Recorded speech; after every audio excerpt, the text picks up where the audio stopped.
Assalamualaikum warahmatullahi wabarakatuh. Perkenalkan, nama saya Santi Isnaini, NIM 610142023 dari Rombel PJKRA. Pada video kali ini, saya akan mempresentasikan olahraga prestasi cabang olahraga bulu tangkis.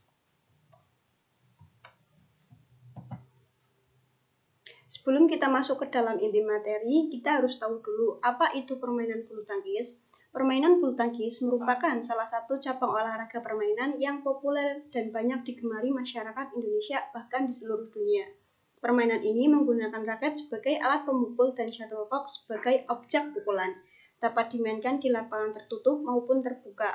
Lapangan permainan berbentuk persegi panjang yang ditandai dengan garis, dibatasi oleh net untuk memisahkan antara daerah permainan sendiri dan daerah permainan lawan.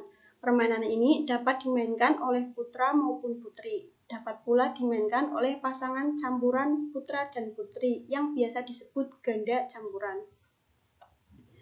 Selanjutnya kita masuk ke dalam induk organisasi.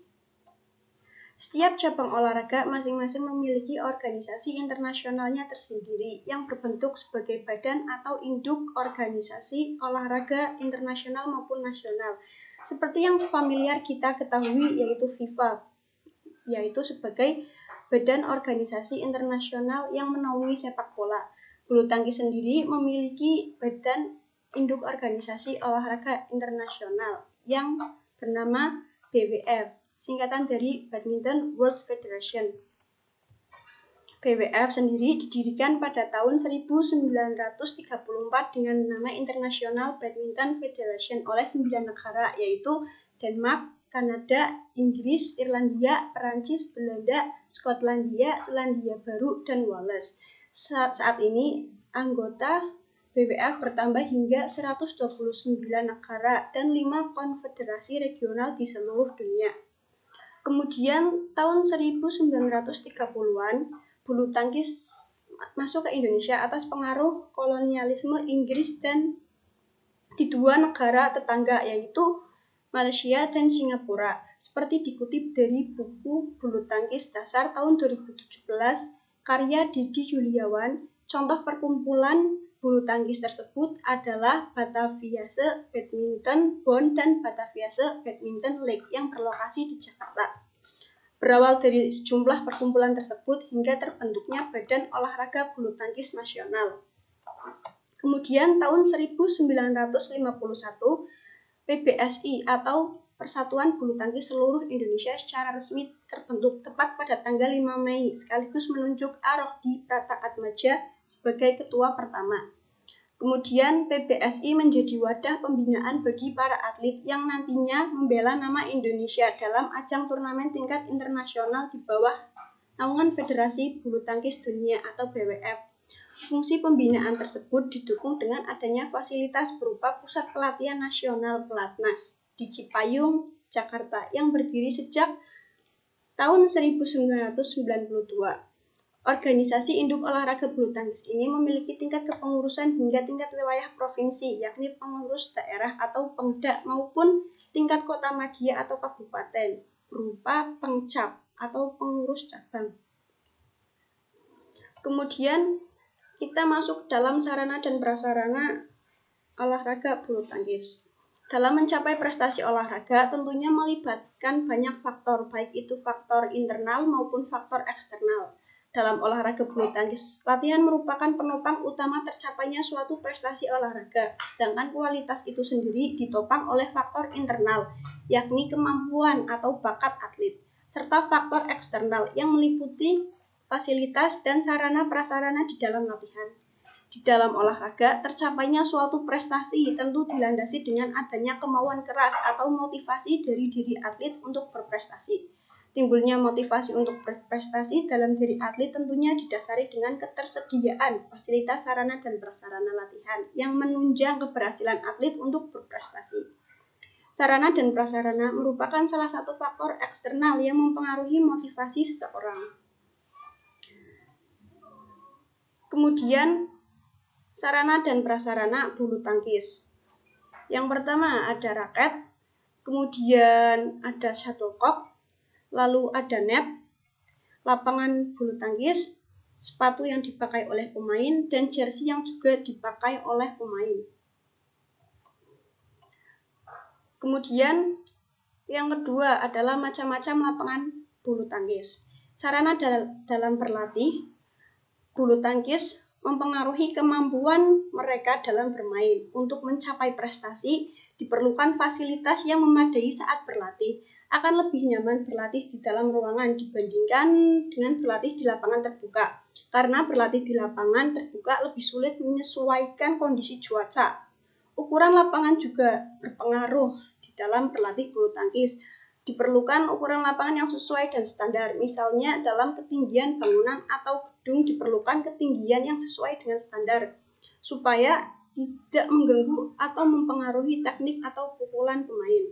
Berikut ini merupakan macam-macam lapangan bulu tangkis yang disarankan oleh federasi. Yang pertama, di halaman atau outdoor court. Lapangan bulu tangkis yang terletak di luar atau di halaman kurang memadai jika digunakan sebagai tempat latihan untuk membangun prestasi atau mencetak atlet-atlet berprestasi. Menggunakan lapangan di luar atau di halaman di dalam permainan bulu tangkis hanya sekedar untuk berekreasi dan mencari keringat saja. Berarti lapangan outdoor court ini tidak disarankan oleh federasi dalam membangun olahraga prestasi bulu tangkis. Yang kedua adalah di dalam gedung atau indoor court. Lapangan ini dapat digunakan dengan tujuan latihan-latihan dalam meningkatkan prestasi dan untuk rekreasi. Berarti lapangan indoor court ini sangat disarankan oleh federasi dalam membangun olahraga prestasi bulu tangkis. Yang ketiga adalah bentuk aula atau hall. Bentuk bangunan atau aula yang ditentukan dalam pertandingan dan dianggap sah dapat digunakan bila memenuhi syarat. Syarat-syaratnya adalah yang pertama adalah ketinggian ruangan. Tinggi lapangan digunakan untuk pertandingan internasional adalah paling rendah 8 meter dari permukaan lantai hingga atap tanpa gangguan apapun. Kemudian yang kedua adalah jarak pinggir lapangan. Di pinggir lapangan ada tempat kosong dan apabila lapangan terdiri dari lain maka jaraknya selebar 1 sampai 1,25 meter. Yang ketiga adalah lantai atau floor. Dalam pembuatan lantai, bulu tangkis adalah bagaimana mengusahakan agar lantai kuat dan tidak licin, tidak berdebu. Kemudian yang keempat adalah suasana ruangan. Di dalam ruangan harus bebas dari hembusan angin atau desiran angin. Kemudian yang terakhir adalah bentuk dinding. Sebelah belakang lapangan harus diusahakan tidak bergambar, tapi polos, serta tidak memantulkan sinar apabila terkena sinar lampu. Dinding harus berwarna muda, jangan putih, misalnya biru atau hijau muda, dan lain sebagainya. Kemudian, hakikat olahraga prestasi. Prestasi merupakan tolak ukur yang dapat digunakan seseorang dalam mengukur tingkat kualitas seseorang dalam menguasai dan memahami teknik. Prestasi merupakan kemampuan nyata yang memerlukan suatu hasil dari interaksi antar berbagai faktor dari dalam maupun luar individu dalam belajar. Prestasi olahraga dapat diartikan sebagai hasil yang dicapai dalam suatu kegiatan atau latihan yang menghasilkan perubahan-perubahan. Perubahan dapat berupa pengetahuan, pemahaman, keterampilan yang terjadi akibat latihan. Dalam hal ini, prestasi merupakan hasil akhir yang dicapai oleh atlet setelah mengikuti latihan pada cabang olahraga tertentu, menurut Sudirman. Kemudian kita memasuki faktor-faktor yang mempengaruhi prestasi. Yang pertama ada faktor endogen atau faktor dalam diri seseorang. Faktor-faktor yang mempengaruhi prestasi dalam diri seseorang adalah yang pertama, memaksimalkan usaha dalam proses latihan dan kompetisi. Kemudian yang kedua, tekun mencapai tujuan secara spesifik. Yang ketiga, mengatasi rintangan, kegagalan, dan kritik tanpa mengabaikan tim. Kemudian, kerja keras dalam kompetisi. Lalu selanjutnya adalah meningkatkan keterampilan fisik dan mental, menunjukkan sikap positif. Kemudian penuh perhatian dan waspada sebelum latihan dan kompetisi. Yang selanjutnya adalah menunjukkan kesenangan dalam berlatih dan kompetisi. Lalu yang terakhir adalah menunjukkan kerjasama dengan tim dan pelatih. Karena faktor dalam diri kita dan diri seseorang akan mempengaruhi latihan dan prestasi ke depannya. Kemudian yang kedua adalah faktor eksogen atau faktor lingkungan. Faktor lingkungan adalah faktor yang mempengaruhi diri kita agar memacu kita untuk lebih maju dalam prestasi. Yaitu tetapkan goal setting, bertujuan untuk memotivasi atlet supaya lebih produktif dan efektif. Lalu berikan penguatan atau umpan balik terhadap latihan yang dilakukan oleh atlet. Yang ketiga adalah lingkungan dengan situasi yang menyenangkan. Atlet harus senang melakukan aktivitas rutin yang menjadi tanggung jawabnya.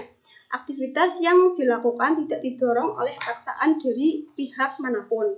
Kemudian memberikan pengalaman sukses merupakan cara untuk meningkatkan motivasi intrinsik. Lalu berikan variasi pada setiap rangkaian latihan agar tidak monoton. Lalu yang ketujuh adalah melibatkan partisipasi atlet dalam membuat keputusan agar atlet tersebut tidak merasa dikucilkan. Dan kita masuk pada akhir, yaitu kesimpulan.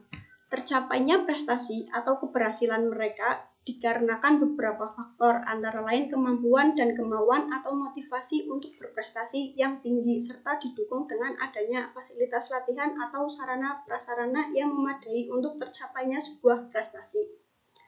Dalam berlatih bulu tangkis, sarana dan prasarana dalam berlatih mempengaruhi kemampuan mereka dalam belajar bermain bulu tangkis. Menurut mereka, untuk mencapai prestasi diperlukan fasilitas yang memadai saat berlatih, seperti lebih nyaman berlatih di dalam ruangan dibandingkan berlatih di lapangan terbuka. Karena berlatih di lapangan terbuka lebih sulit menyesuaikan kondisi cuaca. Ukuran lapangan juga berpengaruh di dalam berlatih bulu tangkis. Diperlukan ukuran lapangan yang sesuai dengan standar. Misalnya ketinggian bangunan atau gedung. Diperlukan ketinggian yang sesuai dengan standar supaya tidak mengganggu dan mempengaruhi teknik atau pukulan pemain itu sendiri.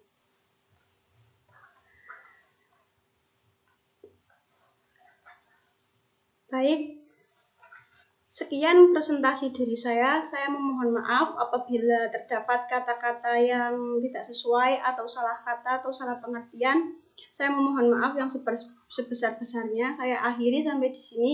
Billahi taufik wal hidayah. Wassalamualaikum warahmatullahi wabarakatuh. Terima kasih sudah menonton.